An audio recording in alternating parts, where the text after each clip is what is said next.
રાજકોટમાં એક મનપાના કાર્યક્રમ દરમિયાન શાસક પક્ષના નેતા લીલુબેન જાદવે ભાવુક થઈ નિવેદન આપ્યું હતું. લીલુબેને તેમની છબી ખરડવાનો અને બદનામ કરવાનો પ્રયાસ થઈ રહ્યો હોવાનો આક્ષેપ કર્યો હતો. આ મામલે રાજકોટના મેયર નયનાબેન પેટડિયાએ પ્રતિક્રિયા આપતા જણાવ્યું હતું કે હું આ વિવાદમાં ક્યાંય પડવા માંગતી નથી.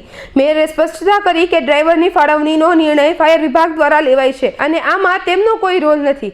તેમણે એ પણ જણાવ્યું કે લીલુબેન જાદવે આ મામલે ક્યારેય તેમની પાસે કોઈ રજૂઆત કરી નથી. લીલુબેનનું જે પ્રકરણ છે પહેલાં એ કે ડ્રાઈવરની ફાળવણી બાબતમાં મેયર વિભાગની અંદર ડ્રાઈવરની ફાળવણી થતી નથી અને ડ્રાઈવરની ફાળવણી છે ફાયર વિભાગને વહીવટી તંત્ર દ્વારા થતી હોય છે. એટલે ડ્રાઈવર બાબતમાં જે કાંઈ ઇસ્યુ છે મારી સામે પણ આવ્યા છે, પણ ડ્રાઈવર કોની ગાડીમાં કોને બેસાડવા એ ફાયર વિભાગ નક્કી કરતું હોય છે. એટલા સ્પષ્ટપણે કહું છું કે ડ્રાઈવરની ફાળવણી બાબતે જે પણ ઇસ્યુ થયા છે તો મારા વિભાગની અંદર એ આવતું નથી. એટલે લીલુબેને મને ક્યારેય એવી ફરિયાદ કરેલી નથી કે મેયર તરીકે અથવા એક બેન તરીકે મારી વેદના હું એને કહું. એટલે લીલુબેન મારી પાસે ક્યારેય આવ્યા નથી. હું પ્રયાગના કુંભની અંદર ગઈ હતી ત્યારે છાપાની અંદર ને પ્રેસ મીડિયાવાળાએ ખૂબ છાપેલું અને ખૂબ મારું જે કર્યું ષડયંત્રપૂર્વકનું. પેલા 2 રૂપિયાનો ભાવ છે જ નહીં.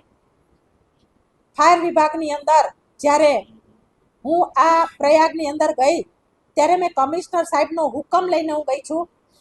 જ્યારે બહાર જવાનું થતું હોય ત્યારે આ હુકમનું નિવેદન એની કોપી પણ મારી સાથે હતી. સ્પષ્ટ વાત હતી કે આવ્યા પછી જેટલું ભાડું થશે એટલું ચૂકવણું કરી દેવામાં આવશે. એ પણ મેં ચૂકવી દીધું હતું. હું આમાં ક્યાંય પડવા માગતી નથી. મારામાં એક કાયમી કહેવત રહેલી છે, જે કરે એ ભરે. એટલે આમાં મારે ક્યાંય પડવું નથી. કદાચ હું આમાં પડવા માંગતી નથી કે પ્રયાગ વખતે જેને પણ છાપ્યું છે 2 રૂપિયા ભાવ હતો જ નથી ને હજી પણ છાપે છે.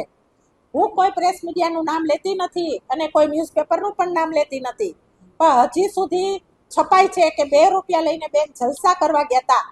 તો પૂરી માહિતી છે નહીં, 2 રૂપિયાનો ભાવ જ નથી. હવે આ તો અત્યારે યુગની અંદર ફાસ્ટ યુગ છે. કોને ક્યાં શું કરવું ને પાડી દેવા એ ભાઈ અમે તો કામથી ટેવાયેલા છીએ. સમય થાય એટલે ઓફિસે આવી જવું, લોકોની વચ્ચે રહેવું, એના પ્રશ્નને સાંભળવા, વોર્ડની અંદર નાના મોટા કાંઈ પ્રશ્ન ચાલુ હોય અત્યારે એનું નિરાકરણ કરવું, ક્યાં કામ ચાલે છે એનું પણ આપણે અહીંથી રિપોર્ટ કરવો. હવે આ કામ સિવાય ક્યારે પણ પાર્ટીના કાર્યક્રમમાં જવાનું થતું હોય, મિટિંગોમાં જવાનું થતું હોય, એમાં પણ જવાનું થાય છે તો મેક્સિમમ સમય આપણને જ્યારે આ સેવા કરવા માટે સોંપેલો છે એ સેવા કાર્યની અંદર હું કેટલું સેવા કાર્ય કરી શકું. પદ આજે છે, ચોક્કસપણે સમય પૂરો થશે એટલે પદ આપણી પાસેથી સમયે પદ છે એમાં ફેરફાર થતા હોય. આપણું પદ આમાંથી એક વખત જવાનું જ છે. ત્યારે હું કાયમી કહું છું કે જે માહિતી હોય એ જ તમે છાપો. તદ્દન ખોટી માહિતી છાપવી અને દોરવણી પહેલાં એમ કહું છું કે લીલુબેન મારી પાસે ક્યારે આવ્યા નથી. જે પણ વેદના હોય એને પણ મને કહેવી જોઈએ. પાર્ટી પણ એની સાથે છે અને અમે પણ સાથે છીએ. તમે ડ્રાઈવરની વાત કરો છો તો ડ્રાઈવરનું મેં સ્પષ્ટપણે કીધું કે એ ફાળવણી છે ફાયર વિભાગની અંદર થાય છે, કમિશનરના વહીવટી તંત્રમાં થાય છે. એટલે આ એક સ્પષ્ટ મુદ્દો આપને બધાને કહેવા માંગુ છું કે તંત્ર છે એ પણ ખોટું છાપે છે. આમાં એવું હોતું નથી. આપણી માનસિકતા સાથે આ સંકળાયેલા છે. પ્રશ્ન પૂછીને આપ પણ અમને પાડી દેવા ઈચ્છતા લાગો છો, કેમ કે મન મક્કમ બનાવવું એ ઘણું બધું અઘરું કામ છે. તમે એક ભાઈ છો, મને આ પ્રશ્ન બધા પૂછો છો. એક મહિલા તરીકે આ શું કહેવા માંગો છો આપ બધા? માનસિકતા આપણા પોતાની ઉપર બંધાયેલી છે. આ માનસિકતા સાથે કોઈ પણ ભાઈ હોય એ કોઈ પણ બેનને ગમે ત્યારે પાડી દે, પણ માનસિક અને મન મક્કમ હોય એને ક્યાંય કોઈને કઈ વાંધો આવતો નથી. ચોક્કસ નહીં સ્વીકારીશ નહીં. વ્યક્તિગત ઉપર આ છે. આટલા બધા તમે મને એક પ્રેસ મીડિયાના ભાઈઓ જ છો મારી પાસે, ત્યારે તમે મને આવા પ્રશ્ન પૂછો છો. આ શું સૂચવે છે?